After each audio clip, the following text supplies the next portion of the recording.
আমরা আজকে তোমাদের রায়মার্টিনের যে ক্লাস 11-এর সেকেন্ড সেমিস্টারের ভূগোল সহায়িকাটা বেরিয়েছে, সেই সহায়িকাটা সম্পর্কে ডিটেলস জানাবো। তো এই যে এই বইটা, তো চলো এই সহায়িকাটা সম্পর্কে আজকে রিভিউ দেওয়া যাক। সেমিস্টার 2 ভূগোল সহায়িকা, স্পেসিমেন কপি এটি। তো এখানে এই সমস্ত লেখকগুলো আছেন, এনারা লিখেছেন, সহযোগিতা করেছেন। দিয়ে আছে 280 টাকা প্রাইস আছে, এর উপরেতে ডিসকাউন্ট আসবে।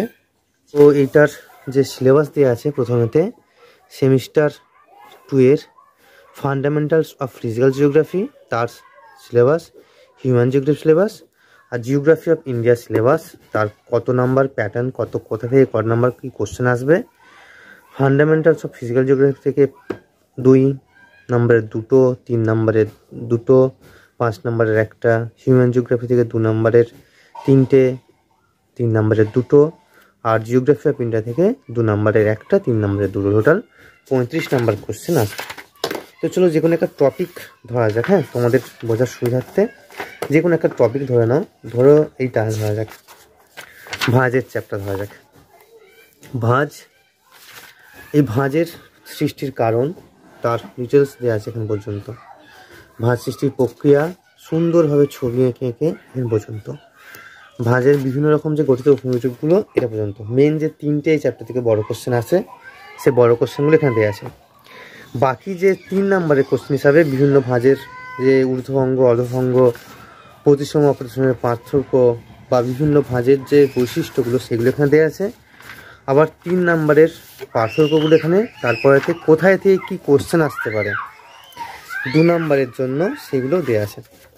তো এই রকম করে পুরো প্রত্যেকটা চ্যাপ্টার, জলবায়ু, বায়ুমণ্ডল, বাড়িমণ্ডল, খনিজ সম্পদ, ভারতের অর্থনৈতিক কার্যাবলী, ভারতের স্বাভাবিক উদ্ভিদ।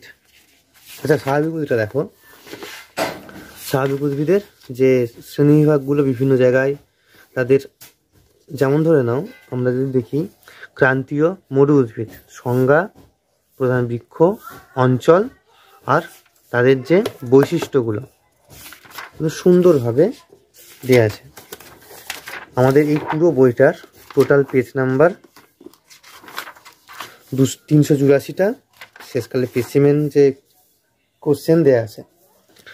তো ওটা যথেষ্ট ভালো, খারাপ না, খুব সুন্দর বই, তোমরা নিতে পারো অবশ্যই। আর কিছু এই বই সম্পর্কে বা অন্য কোনো বই সম্পর্কে যদি কোনো কোশ্চেন থাকে, অবশ্যই আমাকে কমেন্ট করে জানিও।